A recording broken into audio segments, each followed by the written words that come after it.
नमः शिवाय। श्री महालक्ष्मी नमः। नमो भगवते वासुदेवाय। जय मां सरस्वती। जय श्री कृष्ण। राधे राधे। आज हम बात करेंगे बहुत ही महत्वपूर्ण दिवस पर। वह दिन होता है अचला सप्तमी, माघ शुक्ल सप्तमी, अर्थात माघ मास के शुक्ल पक्ष की सप्तमी तिथि। इसे आरोग्य सप्तमी भी कहते हैं, भानु सप्तमी भी कहते हैं, रथ सप्तमी भी कहते हैं। ये सप्तमी तिथि अनंत पुण्य देने वाली है। अनेकों पुराणों में इसकी महिमा का वर्णन किया गया है। यहां मैं आपको बताऊंगा कि किस पुराण में क्या लिखा है, इस दिन क्या करना चाहिए, कैसे आप अपने दुर्भाग्य को सौभाग्य में बदल सकते हैं। क्योंकि ये जो माघ का महीना है ना, इसमें बहुत सारे शुभ अवसर आते हैं और उन्हीं में से सबसे बड़ा शुभ अवसर होता है ये अचला सप्तमी, जो माघ मास के शुक्ल पक्ष की सप्तमी तिथि होती है। इस दिन जो भगवान नारायण का पूजन करता है, गुरुजनों की सेवा करता है, ब्राह्मण की सेवा करता है, दान करता है, गरीबों की सहायता करता है और भी बहुत से ऐसे कार्य करता है जो इस दिन किए जाते हैं तो मनुष्य का दुर्भाग्य सौभाग्य में बदल जाता है। क्योंकि इस दिन किए जाने वाले ये सत्कर्म आपको करोड़ गुना पुण्य देने वाले होते हैं। माघे मासी सीते पक्षे सप्तमी कोटि भास्कर, क्या उत्तम लिखा है। माघ मास के शुक्ल पक्ष की जो सप्तमी तिथि है वह कोटि भास्कर के बराबर अर्थात करोड़ों सूर्य के समान पुण्यदायिनी है। जैसे करोड़ों सूर्यों का प्रकाश होता है वैसे ही यह तिथि आपके जीवन को प्रकाशित कर सकती है। इस तिथि का आपको अवश्य लाभ लेना चाहिए। इसकी क्या महिमा है, किस पुराण में क्या वर्णित है, क्या कार्य करने चाहिए, क्या कार्य नहीं करने चाहिए और कैसे आप इस एक दिन में संपूर्ण माघ स्नान का फल प्राप्त कर सकते हैं, ये सब आज जानेंगे। केवल एक दिन में पूरे माघ स्नान का फल आपको प्राप्त हो जाएगा। और ये मैं नहीं कह रहा, ये पुराण कहते हैं, पुराणों में इसकी महिमा लिखी है। तो विस्तार से सुनिए, समझिए और उसका लाभ लीजिए। बड़ा दिन है, जीवन को परिवर्तित कर देने वाला दिन है। अब बात करते हैं माघ शुक्ल सप्तमी की महिमा की, अचला सप्तमी की। फिर बताएंगे कि क्या करना है और क्या नहीं करना है। दर्शकों, यह तिथि बहुत ही महत्वपूर्ण होती है, माघ मास के शुक्ल पक्ष की सप्तमी। जैसा कि मैंने आरंभ में बताया, इसके नाम अनेक हैं। इसको अचला सप्तमी कहते हैं, सूर्य सप्तमी कहते हैं और रथ सप्तमी भी कहते हैं। इसको रथ सप्तमी क्यों कहते हैं? क्योंकि इसी दिन भगवान सूर्यदेव सर्वप्रथम अपने रथ पर आरूढ़ हुए थे। इसीलिए इस तिथि को रथ सप्तमी कहा जाता है। इस तिथि के विषय में पुराण बताते हैं कि इस दिन किया गया दान, पुण्य, जप और तप सब अक्षय माना जाता है। अक्षय अर्थात जो कभी नष्ट नहीं होता, जो कभी समाप्त नहीं होता। माघ मास के शुक्ल पक्ष की सप्तमी तिथि आपके जीवन से दरिद्रता को समाप्त कर देती है और भगवान सूर्य का आशीर्वाद प्रदान करने वाली है। अब बात करते हैं कि इसका लाभ कैसे लेना है। प्रिय दर्शकों, इस दिन आप व्रत अवश्य करिएगा। केवल एक दिन का व्रत करना है। यदि आप एक दिन व्रत करते हैं, दान पुण्य करते हैं, भगवान सूर्य को अर्घ्य प्रदान करते हैं, आदित्य हृदय स्तोत्र का पाठ करते हैं या सुनते हैं, भगवान के नाम का जप करते हैं, किसी गरीब की सहायता करते हैं, पक्षियों को चारा डालते हैं या चींटियों को दाना डालते हैं, तो ये सभी कर्म जो पुण्य देंगे वह अक्षय हो जाएगा। जब पुण्य कर्म बढ़ते हैं तो जीवन से दुखों का अंत होता है। ये पुण्य इस जीवन में भी काम आते हैं और परलोक की यात्रा को भी सरल बनाते हैं।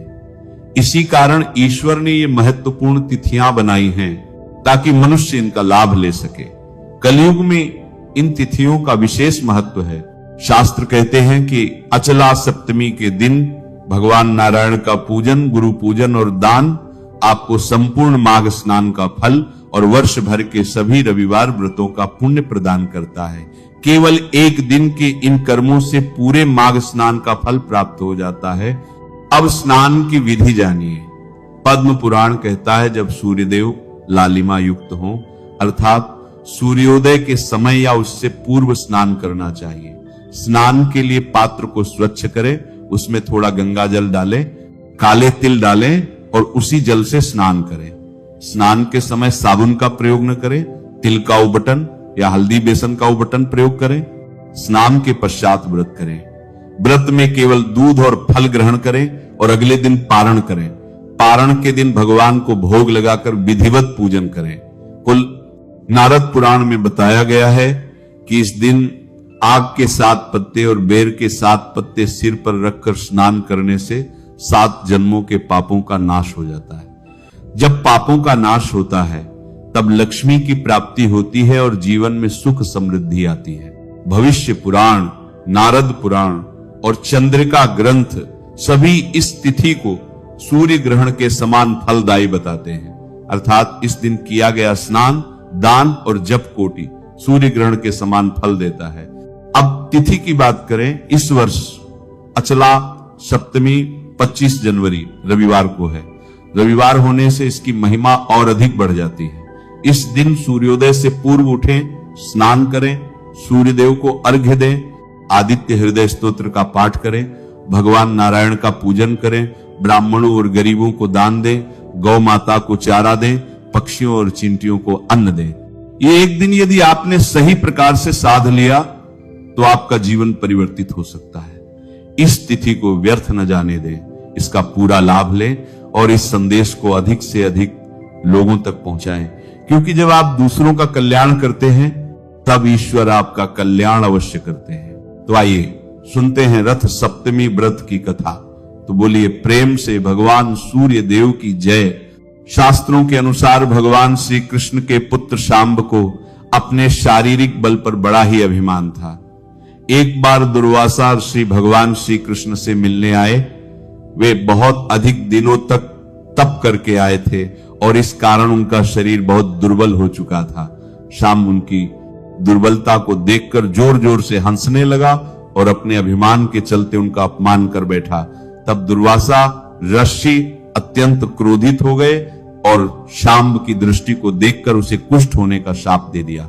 शांब की यह स्थिति देखकर भगवान श्री कृष्ण ने उसे भगवान सूर्य देव की उपासना करने को कहा।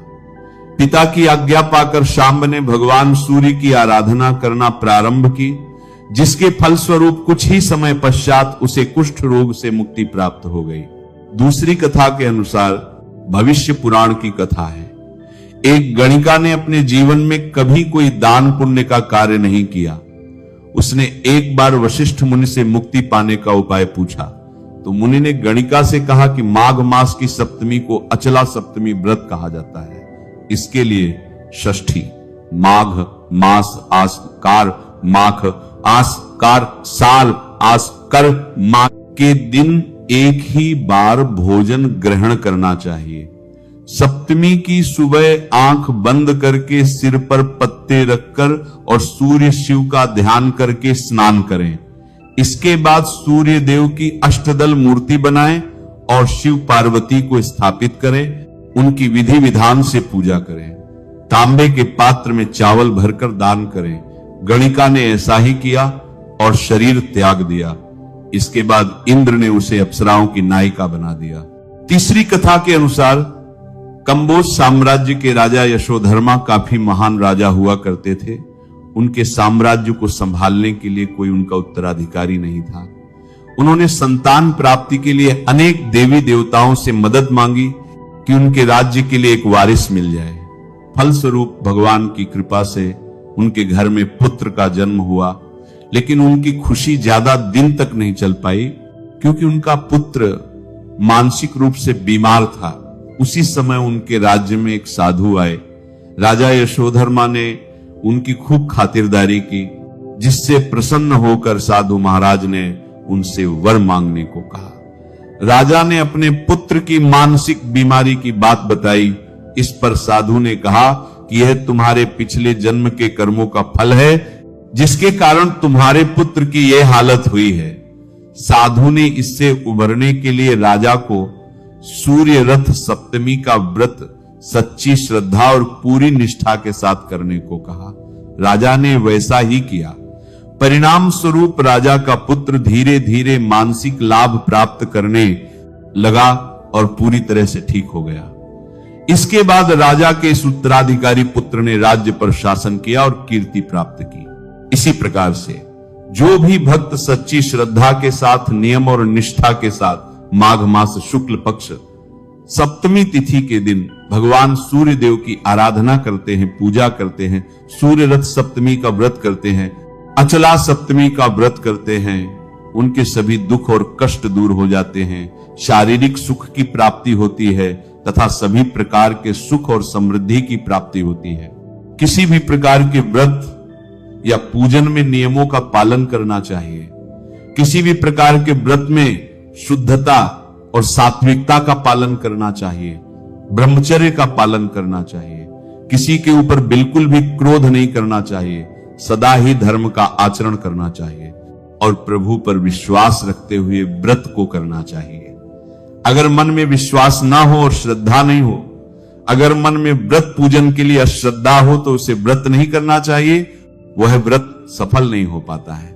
जब आपके मन में विश्वास हो, श्रद्धा हो, तभी उस व्रत को पूरी निष्ठा के साथ करें। अगर भगवान का केवल सच्ची श्रद्धा के साथ उनका नाम भी स्मरण कर लेते हैं तो इससे भी प्रभु प्रसन्न हो जाते हैं और अपने भक्तों के ऊपर अपनी कृपा बनाए रखते हैं। तो सच्ची श्रद्धा के साथ, विश्वास के साथ भगवान का पूरे विधि विधान के साथ पूजन करना चाहिए। इससे पुण्य फलों की प्राप्ति होती है।